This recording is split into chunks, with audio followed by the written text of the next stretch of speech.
What a pleasure to be able to sit here with you and to be able to hear a incredible adventure that you've been on. Yes, it has been an adventure. Looked at your beautiful website. Thank you so much. I owe that all to Carol Butterly. Thank you, Carol. Carol did a magnificent job Yes. with that. One thing that stuck out really clear to me was, I believe it was your mother back in 1976. Your mother and father had just returned from seeing this production. Yes. And what did your mother tell you? Well, I was in high school, and I think they saw a production in Detroit, because I grew up in the suburbs of Detroit. And they frequently went downtown to the Fisher Theater. I was a very fortunate child growing up in that my parents took me to a lot of theater, both professional and community in high school. I even came to the Cherry County Playhouse when I was growing up. But anyway, one night they came back from going to the theater, and they had seen the Belle of Amherst, and my mother said to me, she said, this role is, she said, you're just like her. You have to do this someday. And I never knew if she meant I was just like Julie Harris or just like Emily Dickinson, but that's all right. Well, the seed was planted, and it lay there for many, many years, just sleeping in the dirt. Every once in a while I'd think about it. And then I'd think, that's ridiculous, I'm not doing a one-woman show. And then I'd think, oh, but wouldn't it be so fun? And then more time went by, and I thought about it a little bit, and it seemed one of those things that would never, ever happen, because I wasn't doing theater for a while. Mm-hmm. And then I started doing theater again, and I was involved with this theater company where I live now in Florida, and lo and behold, the Belle of Amherst came up, the play. And I said, oh, I love that play, I want to do that someday. And I was sitting next to a gentleman who was a director, and he looked at me and he said, I have always wanted to direct that play. And the rest was just hard work. History on Maggie with Emily. Can you go ahead and expound on that? It's such a great story. Emily Dickinson had a maid, and her name was Maggie. She was Irish. She was with the Dickinson family for about the last 17 years of Emily's life. Anyway, as Emily was writing all these poems, she gave them to Maggie, and Maggie kept them in her locked trunk. And the rest of the family didn't know about them. So after Emily died, Maggie told Emily's sister, Lavinia, that she had a trunk full of Emily's poems. Wow. Now, the family knew that she wrote. That was very well known. But that she had so many poems was not known. And Emily had asked Maggie to burn them upon her death. And, thankfully Maggie did not. Mm-hmm. So, and the other really interesting thing about this is, not only does the world owe one of the greatest poets, to an Irish maid who is a fascinating character, and she should have a play done about her. Mm-hmm. But Maggie had family in Michigan, and she wrote letters to them. I think they were in Grand Rapids. Anyway, those letters are now in the... Maggie had relatives here in Michigan, yeah, in the Grand Rapids area. Wow. And she wrote letters to them, and they ended up in a library in Detroit. I'm not sure which one. Wow. But there's a wonderful, wonderful book written in the last couple of years about Maggie, and it's called Maid as Muse. And it's fascinating because it delves into how all of the servants and all of the people that Emily had contact with throughout her life, coming and going through the kitchen, had such a huge impact on her life and on what she wrote, and her language and her rhythms. When you decided that you were going to go ahead and play Emily, how did your relationship with Emily Dickinson change as you got into the rehearsal process? Did you read any books prior to going into production, or just went into it and followed the script? And what type of changes did you have? Yeah, I read several biographies, and I went into the project knowing about that much about her. I wasn't even, I loved poetry, and I loved words, and I loved literature, and I loved history, and especially women's history. But I didn't know a lot about Emily Dickinson, and I didn't have a particular draw to her. But as I started studying her and reading about her, I became really intrigued by not just her and her life, but her philosophy in life, and how she was Which was? finding joy in the everyday.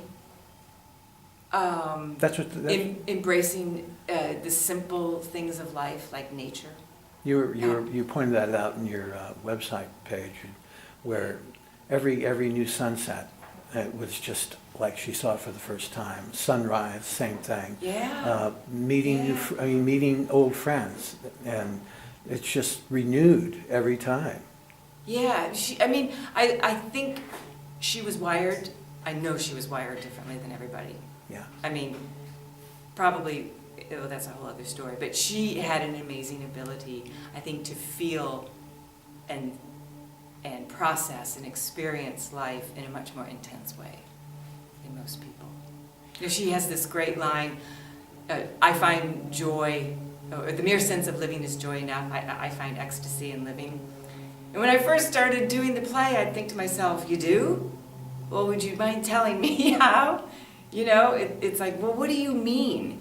But the more I've done the play and the more I've read biographies about her, the more I've started to realize, oh, I think I get it. She could hear the grass growing. She could hear the leaves speaking. When she baked, the molasses sang. That's how she did it. She used her imagination. She had a very unusual appearance. And very unusual appearance. In looking at her picture, I looked at it intently and trying to envision how she spoke and what her physical mannerisms were like.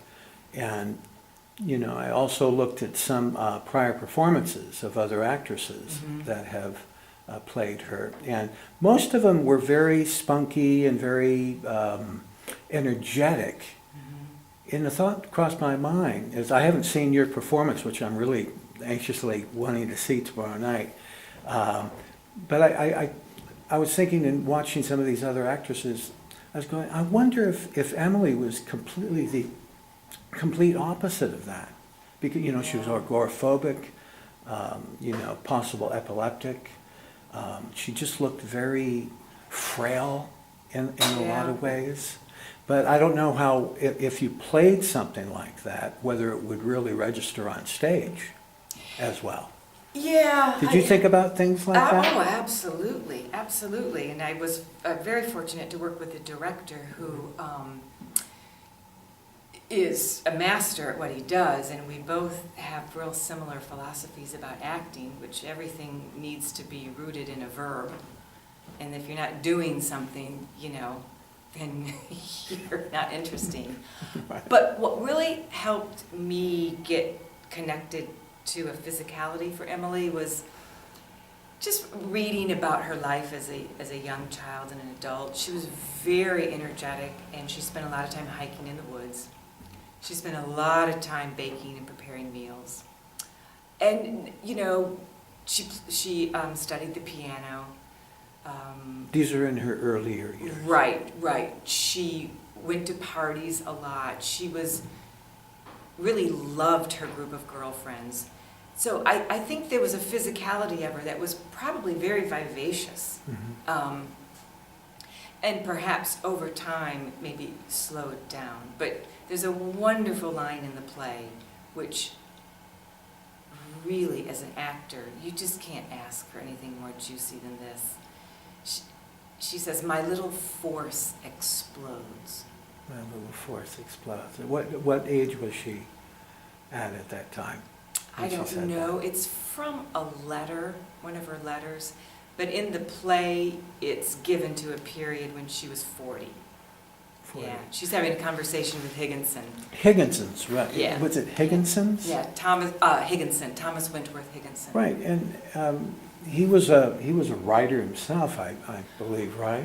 And He was an amazing person. Yeah, there's a great biography written about him. He was a champion of women's issues and African American he was issues. pretty much her mentor, was he not?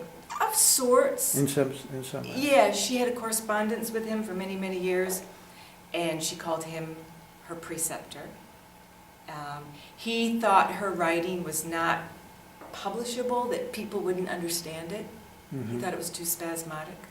Yeah, he didn't really didn't encourage get it. her to publish, did he? Mm-mm. No. Isn't it? No, but there was somebody who did encourage her, Helen Hunt. Helen, actually I just got the name wrong, it's Helen Hunt Jackson, or Helen Jackson, who was a very well-known writer at the time. And she very much tried to get Emily published, especially about in the last 10 years of her life. She and Emily had a little bit of a campaign they were on, and they met with rejection. The poems were just not seen as, publishable. So at the beginning of this play, to the end of the play, how old is she at the very beginning, and how old are you? Are you at the very end of her life at the end of the play? Yeah, the play ends. 1886, was it? Yeah. And it actually starts out in 1883, but it wanders back and forth in time. So throughout the play, she relives periods in her life from the age of 15 up until her death at 1886. Now, your first performance was in 2010. 10, right?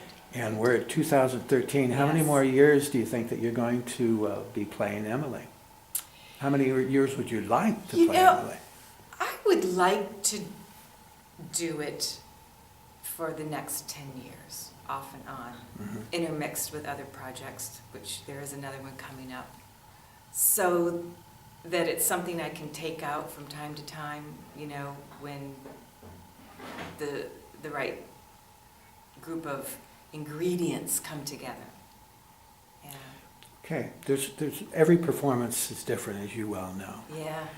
Is there any performance in the past 3 years that you can talk about that there was something incredibly special that happened to you during that one performance? Something to do with playing the character of Emily? Yeah, that's such a wonderful question. There have been audiences that I felt like I wanted to just stop the show and go up to every single one of them and hug them. So this kind of answers your question, but in a little bit different way, because I so felt like they were getting her. And a lot of it is the little nonverbals. The play is very funny. Emily Dickinson, I'm convinced, is a comic. And when you read her letters for the second time, the first time I read them, I didn't quite get them. The second time I read them, I was laughing out loud. But there have been audiences that so got her, and I could tell by the little verbals that, ha, ha, and the laughs, that it was such a rich experience. But I do have to tell you, some of the most incredible experiences have been after the show, talking to the audience members. And when Do you hold a forum after every performance? Not everyone, but some. But I usually try and go out and say hello to people, especially if I have people in the audience I know. And at one performance, there was a gentleman who said he wasn't leaving until he got his picture taken with Emily. And I said, okay, I'll be right out there, and because I was changing. And I got out there, and this enormous tattooed man comes walking towards me and he gives me this huge bear hug. And he says, Emily Dickinson, is one of my favorite poets, and I'm a poet. And it just, people have this image of Emily Dickinson fans as being little old librarians, and he just blew it right out of the water. Yeah. It was great. Yeah. Fantastic. And he brought his 3 kids with him. So this will be your first time in Traverse City performing? Yes, my first time in Michigan performing since I was a theater major at Michigan State. I left here in '79. You were about to say. Wait, no, Ann Arbor. My last performance was in Ann Arbor, Michigan. Yeah, I was part of a theater group called the Radical Arts Troupe. Ooh. That was like 1981. All right. Yeah. Sinda, thank you so much. Oh, you're welcome. I have one last question for all the future Emily actresses that are going to play her. Do you have any suggestion for them? Oh, what a wonderful question. Have fun. I think for me, when I got over the fear of being on stage by myself for 2 hours and the lines, and really started to realize that this show was about connecting with the audience. And when I really understood what I needed the audience to get before they left. And it's taken me a while. I mean, I've done a lot of, I think I got it. And then it's like, no, that's not quite it. And then, now I've got it. That's not quite it. It's, as Mm-hmm. all actors, we're always kind of chipping I've away always- at the role, trying to find out, well, what am I really here for? What am I really trying to do? I used to tell actors when I direct a show, I'd say that memorizing the lines, that's important, Yeah, but the emotional memory yeah, is more important than any of it. yeah. You tap into that, and I think that's exactly Yeah. what you said. I know what I would say to them because this has really helped me lately. And I've been reading a book lately on the different acting methods, and one of them was the Stella Adler one, and they talked about how important imagination is. And I knew imagination is important. Everybody knows that. And from time to time I teach acting classes, and we always do imagination work, and blah, blah, blah, blah, blah. But for some reason I thought, okay, how much of my imagination am I really using? So in the last go-around of shows, I have really been focusing on imagination. Seeing Father when he's on stage. If I'm saying something, I am reliving it in my mind. I'm really trying to paint it more clearly for myself. And it's having a really interesting impact on me. Yeah. I mean, I think it's helping me keep things fresher, and it's helping me be more engaged.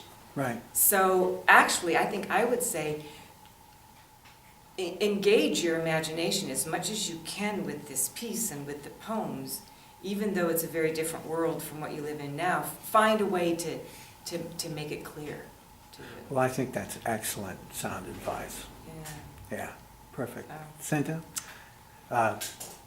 tomorrow night at what time? 7:30. Okay, Yes. I'll be there. All right. I give them something to talk about. I dress in white. I mean, mostly white. Oh, all year long, even in winter. Bridal white, Penny calls it. Dear, dear, dresses in bridal white she does. Every day of the blessed year. People find it very hard to believe that I had a normal childhood. They visualize instead a miniature version of me as I am now. A pint-sized little Emily, dressed all in white, lisping riddles and aphorisms and baby talk. And of course, hiding from the family. I had to be sure he saw me. It was almost a superstition. I thought that if he didn't see me, as the stagecoach went behind the hill, that we'd never meet again. It could be raining or snowing, but there I stood, waiting for his last look. through that little window in the coach.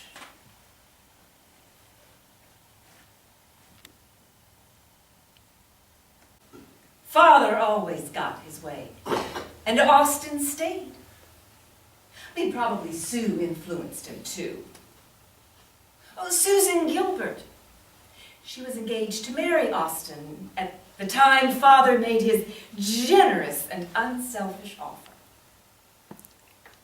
Oh, from this room, we can look over to Sue's house. We call it the Evergreens. Oh, this, of course, is the homestead. You agree. When the family went to church, I was never alone. God was sitting right there, looking into my very soul.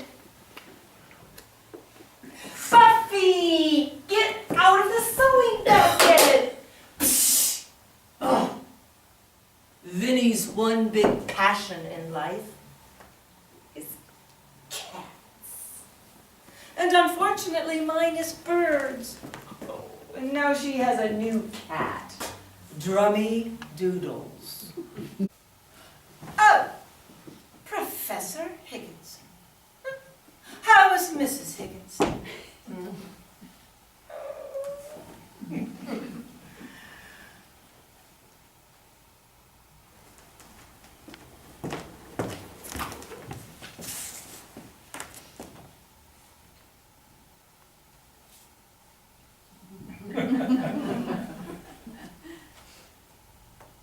Good noon, Professor Higginson.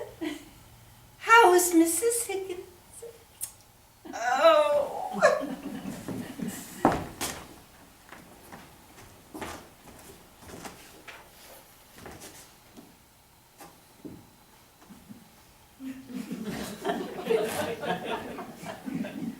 Enchanté.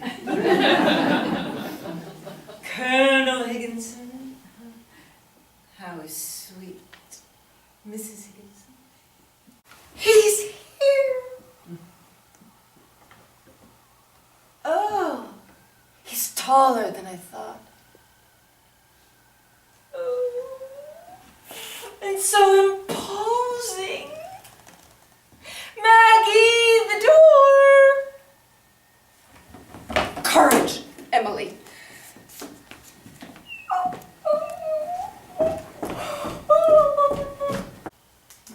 Sue is my sister-in-law, and that's her house over there. It's not what I would have chosen, but perhaps for publication it's more appropriate, more appealing to the reading public. But you'll be the best judge of that. Now, I have many more you might feel would be better in a printed collection, many, well over 1,000 that you've never even read. Enough for several volumes, I should think, and I would prefer Morocco bound. Oh dear me. I must apologize. I'm not giving you a chance to say anything, but could you tell me how to grow? And sweetest in the gale is heard, and sore must be the storm that could abash the little bird that kept so many warm. I've heard it in the chillest land and on the strangest sea, yet never in extremity it asked a crumb of me. He kindly stopped for me. The carriage held but just ourselves and immortality. Eternity? I'm coming. Sir? Master? I've seen that face before. Land ho! Oh, eternity! Ah, ashore